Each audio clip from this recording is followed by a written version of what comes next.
시장의 잔주름까지 들여다보는 시간입니다. 시장 클로즈업. 자, 오늘은 저희가 이분을 한번 모셔봤습니다. 신한금융투자 투자전략부 김윤서 책임연구원 나와 있습니다. 어서 오세요. 네, 안녕하세요. 지금도 밖에 비 오죠? 네. 비 오는데 뛰어오시느라고 고생 많았습니다. 정말 숨 좀 돌리고 계세요. 제가 잠깐 시장 얘기하고 있을 테니까요. 네. 자, 일단 오늘 시장을 살펴보면요. 코스닥 시장이 1% 넘게 오르고 있고 코스피도 마찬가지로 1% 넘게 오르고 있습니다. 그 가운데 상승하는 종목의 수가 굉장히 많아요. 일단 코스닥 시장에서는 1,000개 넘게 종목이 상승을 하고 있고 코스피 시장에서도 거의 700개 넘는 종목들이 일제히 상승하고 있습니다.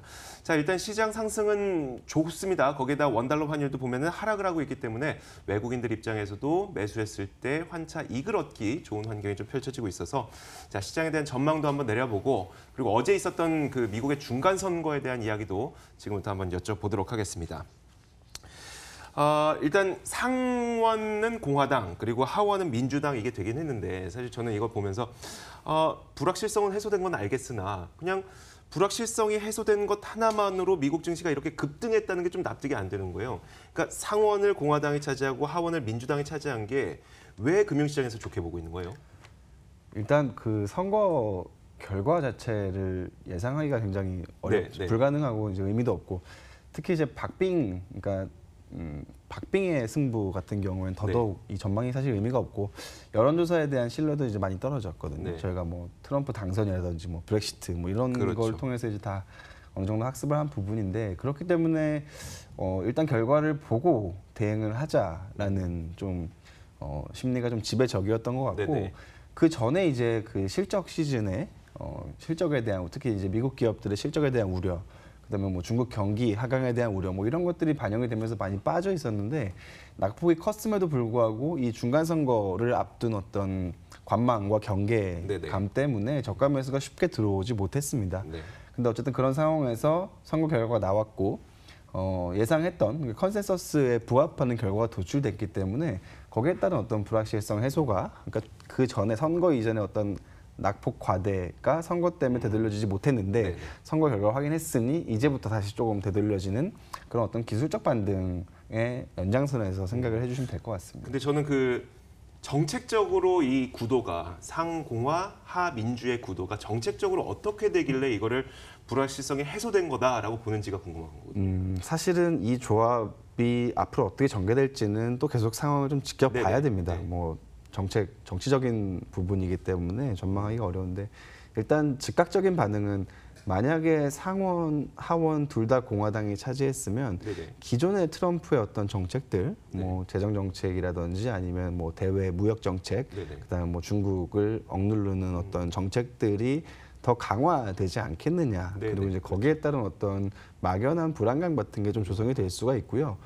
일단 그렇게 되면은 트럼프의 정책이 더 강화된다라고 봤을 때 달러화가 더 강하게 올라갈 수 있고 금리 같은 경우에도 재정 정책에 따른 어떤 그 기대 인플레이션 상승 뭐 이제 이런 것들이 반영되면서 금리도 올라가고 그러면 신흥국 입장에서는 이제 미국채 금리가 올라가고 달러가 강한 환경은 사실 유동성이 좋은 환경은 아니거든요. 그런 부분들에 대한 경계감이 좀 있었는데 일단 하원이 민주당이 좀 탈환을 하면서 트럼프의 일단 재정 정책에는 좀 제동을 걸 수 있는 여지가 생겼습니다. 하원이 이제 예산과 관련된 정책들을 이제 지배력이 높기 때문에 내년도에 있을 어떤 트럼프의 재정 정책에는 좀 제동이 걸릴 수밖에 없고 그렇게 되면 달러화가 이제 생각보다 조금 기대했던 것보다 좀 약해질 수 있고 연준의 통화 정책도 바뀔 수 있죠. 그 트럼프 재정 정책에 의해서 미국의 어떤 성장 전망이나 물가 전망이 올라가면 거기에 맞춰서 연준은 금리 인상을 더 빨리 가져가야 되는데 지금 이제 민주당이 트럼프의 재정 정책에 제동을 건다면 연준의 정책 속도도 조금 이제 늦춰질 수가 있겠죠. 그런 부분들이 일단 달러화 약세로 지금 반응을 하고 있는 거고 그동안 달러 강세 때문에 위축됐던 신흥국에게도 조금 이제 유동성 환경이 조금 이제 풀리는 게 아닌가라는 기대감이 조금 이제 조성되고 있는 것 같습니다. 사실 그 달러 빌려다가 지금까지 뭐 인프라 투자하고 했던 그런 신흥국의 입장에서는 달러 가치 올라가는데 미국의 국채 금리 올라가죠. 이렇게 되면은 이중고 게다가 또 본인들의 통화 가치는 떨어질 거 아니에요. 그러면 삼중고의 그 빚이 늘어나는 효과가 있었었는데 이게 좀 안심이 된다고 우리가 좀 이해를 해도 될 것 같네요. 일단 즉각적인 반응은 그런데 뭐 앞으로 정책 조합이 어떻게 될지는 지켜봐야 되는 부분이고 예측할 수가 없기 때문에 선제적으로 대응하기보다는 계속해서 후행적으로 대응을 하는 게 맞는 것 같아서 리스크 관리는 좀 계속해서 조금 가져가셔야 필요하다. 된다라는 말씀을 꼭 드리고 싶고 더 중요한 거는 사실 중국이죠. 네네. 우리나라는 사실 중국 경기에 굉장히 민감한데 네. 중국 경기랑 금융시장에 민감한데 사실 민주당이 이렇게 중국의 우호적인 정당은 아닙니다.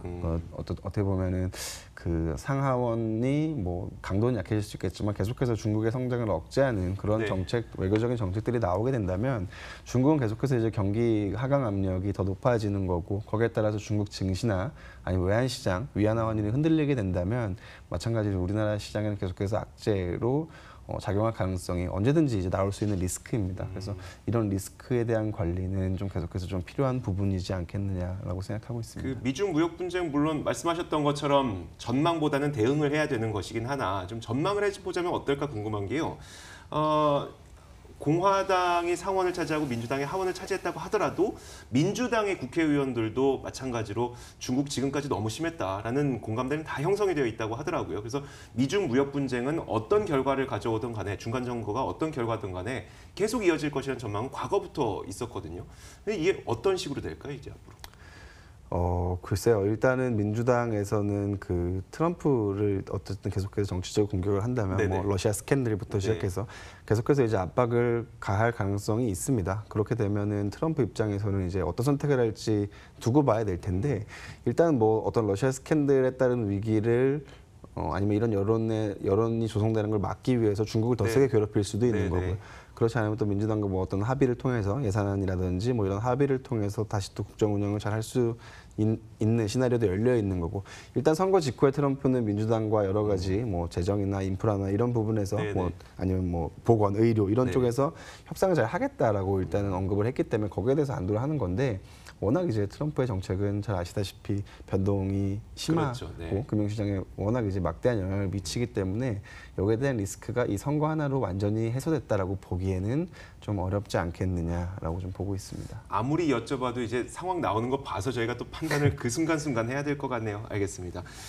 북미 정상회담은 어떨까요? 일단 연기가 된다는 소식 때문에 어제 우리 시장에서 좀 안 좋게 작용하긴 했으나 다시 나오는 내용들 보니까 이게 뭐 취소되는 건 아니고 뭐 일정상의 어떤 그 시기를 못 맞춰서 다시 한번 일정 잡는 거다 이런 얘기가 나오고 있습니다. 올해 안에 잘 만날 수 있을까요? 협상의 큰 틀은 네. 유지가 되고 있는 걸로 보시면 될 것 같고 올해 안에 뭐 고위급 네네. 회담 정도 열릴 가능성이 있는데 북미 간 2차 정상회담은 내년 뭐 1분기 네네. 정도로 지금 생각을 하시는 게 맞는 것 같고요. 북미 회담이 되려면 일단 그 고위급 실무자들이 만나서 어떤 그 협상에 어느 정도 접점을 좀 맞춰놔야 되는 상황인데 네네. 지금 쟁점은 그 검증, 그러니까 북핵 폐기에 대한 검증에 대해서 강조를 하고 있고 이 부분이 사실 영변 핵시설이라고 보시면 네네. 될 것 같아요. 그래서 영변 핵시설 폐기와 검증에 대한 어떤 확실한 약속이 네. 있다면 미국 입장에서도 종전선언과 어떤 부분적인 제재 완화를 해주겠다. 사실 굉장히 빅딜이죠. 그렇죠. 워낙 이제 큰 딜이기 때문에 딜이 잘 체결된다면 그만큼 파급 효과도 클 거고요. 근데 반대로 또 워낙 이제 큰 딜이기 때문에 협상할 것도 많고 시간도 많이 필요하기 때문에 그런 관점에서 조금 이제 지연되고 있는 게 아닌가라고 보고 있습니다. 궁극적인 방향성은 이제 잘 되리라고 생각을 저희는 하고 있어서 경협주 관련해서는 뭐 내년도 1분기 정도에 한 번 더 또 강한 모멘텀이 있을 거라고 보고 있는데 한 가지 조금 이제 올해 저희가 봤던 거랑 좀 다른 그림으로 네네. 생각을 하셔야 될 것 같아요. 경협 자체가 이제 올해 4월 같은 경우에는 굉장히 막연한 기대감, 맞아요. 뭐 시멘트, 철도, 도로 뭐 가스관, 묻지 마였죠. 네네. 네. 근데 이제 시장이 어느 정도 학습을 했고 지금은 경협이 정말 현실화될 수 있을까에 대한 의구심이 더 큰 상황이고 종전선언과 제재 완화가 어디까지 될 거냐. 네네. 제재가 사실 유엔이 지금 2000년도부터 시작해서 한 10개의 제재를 지금 걸어놓고 있는 상황이거든요.